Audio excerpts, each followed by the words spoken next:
Hey folks, welcome back to Better Boo Theme Park. This is my project to try and create the most realistic possible theme park here in Minecraft. And I've been slowly building this now for about 8 years, so it's been here a long time. Today I'm going to try and show you one of my newest attractions at the theme park, and it is called Monster Mansion. So I'm going to walk on and we'll show you what's going on with this. Now this is heavily inspired by Disney's Haunted Mansion, except it's not a replica of Haunted Mansion because I thought it would be too difficult to replicate some of Disney's effects here in Minecraft. So it is kind of my own original Haunted Mansion idea, but yeah, you will see some similarities with Disney's Haunted Mansion. Now, speaking of effects, everything in the mansion that you're about to see is done in vanilla Minecraft. So no mods, no command blocks even, it's all done with redstone, and we're going to take a ride on this today and I will show you how it works and such too afterwards. So we're going to jump into the Haunted Mansion, which does have a pre-show. So here is the servants entrance, and the ride is fully automatic, so this is the control booth where it's activated, and now that it is activated everything will work automatically. So if I walk down into the servants entrance, we can take a look at the pre-show. So this says stand clear until doors open, max 10 people at a time, and the doors are open, so let's jump in. And now it's just a case of waiting for the pre-show to take place. So we've got just one door which is going to close shortly, and then we'll see the pre-show. Alright, there we go, we've got the door closing, and then the walls of the room are mysteriously, if you ignore the sound, moving into a different position. And then we're going to get the lights going dark, and then above us we get the monster. And that's kind of the story with this. We've now got a door opening up on a different wall, but we can enter into the ride station room, I guess. So here we are in here, and yeah, the story with this Haunted Mansion is that there is a monster that has invaded it, I suppose, and it's sort of tormenting all of the spirits and ghosts that live here, and it's their kind of battle against it. So here we are in the station. We've got the lights which are flickering at random. It's a kind of a haphazard flickering motion on there. And then we've got the cart system here, which is completely automatic, and I'll talk more about how this works in just a second. But let's jump on and we should start to go automatically. Now it's going to lag a little bit because there's so much going on, but I'll try and explain what's happening. So we're going to go into the first room, and the various ghosts are going to materialize all over the room, but then they are frightened away by the appearance of these scary eyes which look left and right. And with that we move on to the next room, which is the Hall of Doors, and in here we've got the doors which are mysteriously opening and closing quite frantically. And then above us we've got another appearance by the terrifying monster. Then we move up onto the staircase, which seems to be coming alive and moving. We've got figures moving over there in the distance as well, and eyes appearing among the stairs as well. Now we're in a bedroom, and the walls and floor are being crushed inwards, and this pig has been awoken, and there's also eyes staring at her from the window. Now we're going into a sort of dark room, and these ghosts are flying away because presumably they've been terrified by the monster, which is pretty terrifying. They have it, ghosts mysteriously flying away. And now we're going to move off to the courtyard, which is a so-called outdoor section. The ghost's invisible now, and it's crushing these walls, it's frightening ghosts away. It's stood in this puddle, it's crushed the pumpkins, it's damaged that wall, caused an explosion.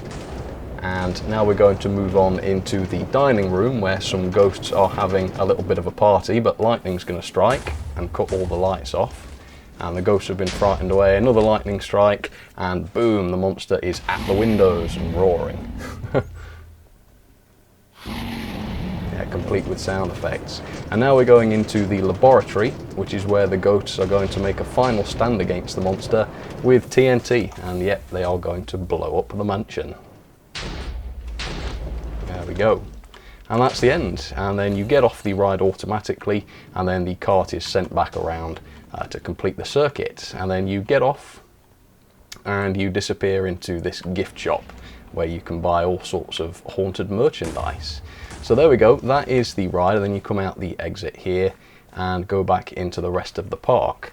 So that's the ride, kind of chaotic, probably a lot to take in, but I'm now going to try and show you how the thing works. So if we come back to the entrance, a lot like the real Haunted Mansion, the building that you can see here is obviously just a facade, and if I fly up, you can see actually behind the facade is a rather large show building. And yeah, I think it's pretty well disguised, to be honest. If you look at how big it is, you actually can't see it from the queue. So yeah, did you see it? Let me know in the comments. But yeah, let's walk through and show you how this works. Now, there is a secret entrance. Well, it's not that much of a secret because there's a big sign, but this is an entrance for staff only. So if I head in here, I'll talk about how the pre-show works with the moving walls. So obviously there are no real ghosts here, and I'm going to take some night vision so that you can see it properly. But the walls move using these loops of blocks which are pushed around by pistons, and this is how the walls change from one design to another design. So as you can see, the walls move around in a circle like that, and then once the new wall has been built, it stops in position. And that's controlled by this second loop of blocks, which is also pushed around by pistons, but this has a piece of redstone built into it, and when that piece of redstone lines up in the right position, that tells the pre-show that the wall is in the right position and it can stop and open the doors.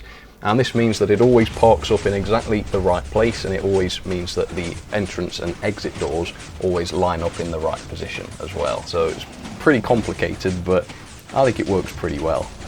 And then for both the entrance and the exit, there's not one but two sets of doors, because there has to be an opening in both sides of the loop. So it was a little bit tricky to design all of that, but it does fit just about, and the doors do work as they should. I also don't want this pre-show to operate every single time a vehicle gets dispatched, otherwise it would just be going too often. So this just operates every time 9 vehicles has passed through the station, and that works on this little system here, which is another piston powered loop of blocks with another piece of redstone in it. And every time one cart is dispatched through the station, this advances forwards by 1 notch, and then when this piece of redstone lines up, that's when the pre-show starts. So now we are in the station area, and the first thing I'll talk about is the flickering lights, which kind of flick on and off kind of at random. And this works with these 2 redstone pulsing loops which go on and off out of sync with each other. And when both of these are on at the same time, the output goes through an AND gate, and that causes the lamps to switch off for a second.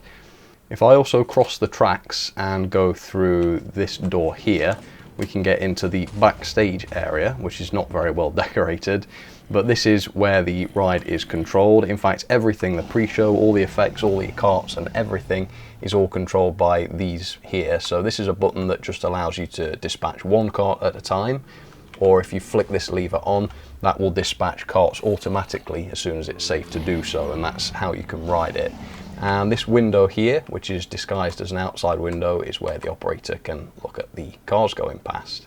As you can see, there goes one, and we should get another one in automatically.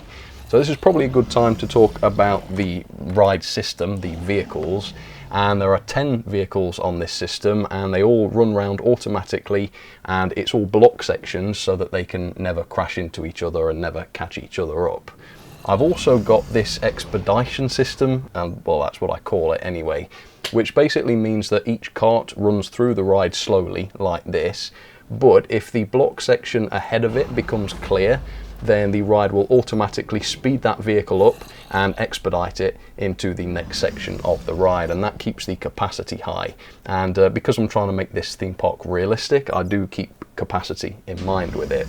It also means that if there is a bit of a delay with the ride, instead of you just coming to a stop on the block brakes, you actually stay in that section of the ride for a little bit longer, and some of the effects even have a B mode, which keeps them operating until you've left that area. So let's leave the control booth now, and oh yeah, that's my station override light, so if I don't want the lights flashing, I can just switch it on permanently. So let's move on into the first area of the ride.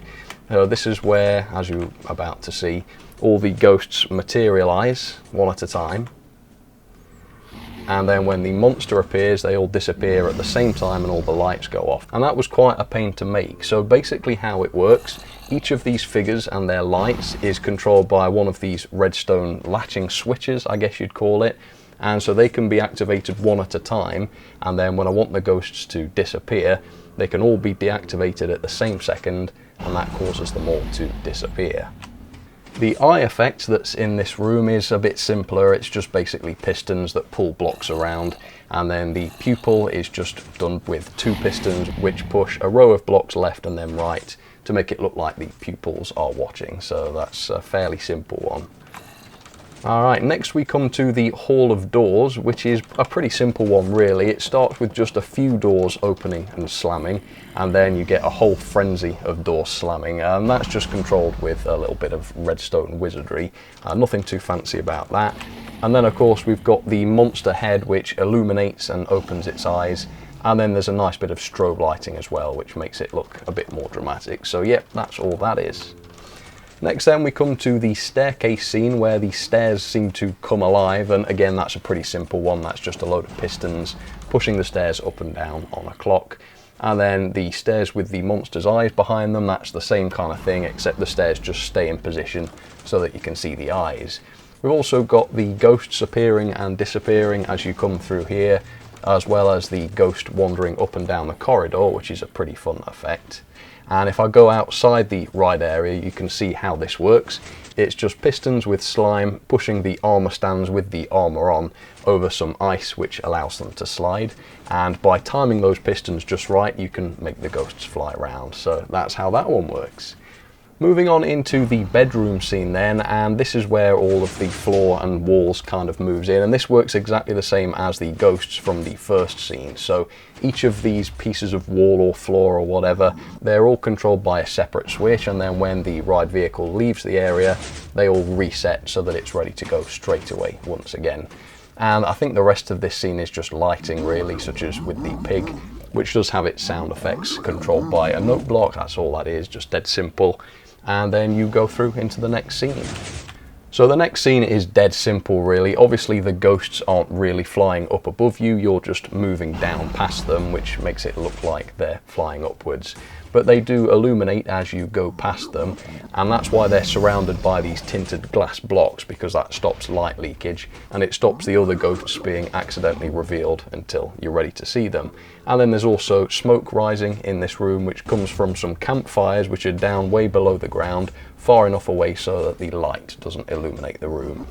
So now we come to the next scene, which is the courtyard scene, and yeah, the idea is that the monster is now invisible somehow, God knows how, and he comes stomping through this room. So there's quite a few bits that go on here. First of all, the gate bursts open, then the couple of walls get stomped down, then the ghosts are frightened and they flee.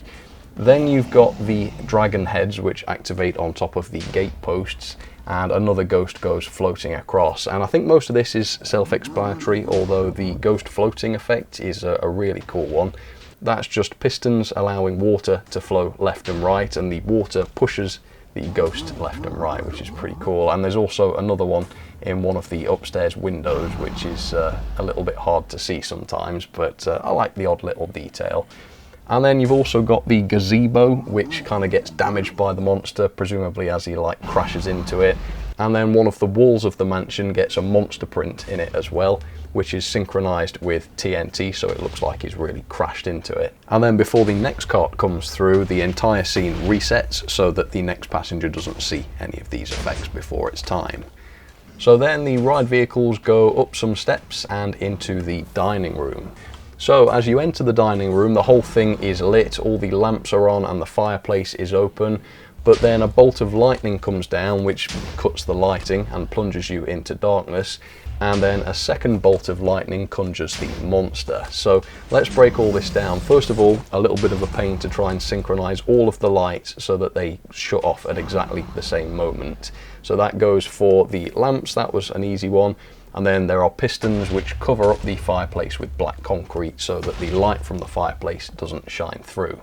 There's also the lightning effect on the back wall, which is much easier to understand if you see it from the outside. So yeah, it's just pistons pulling a black block of concrete out of the way to reveal the illuminated yellow concrete behind, and that makes it look like lightning is striking.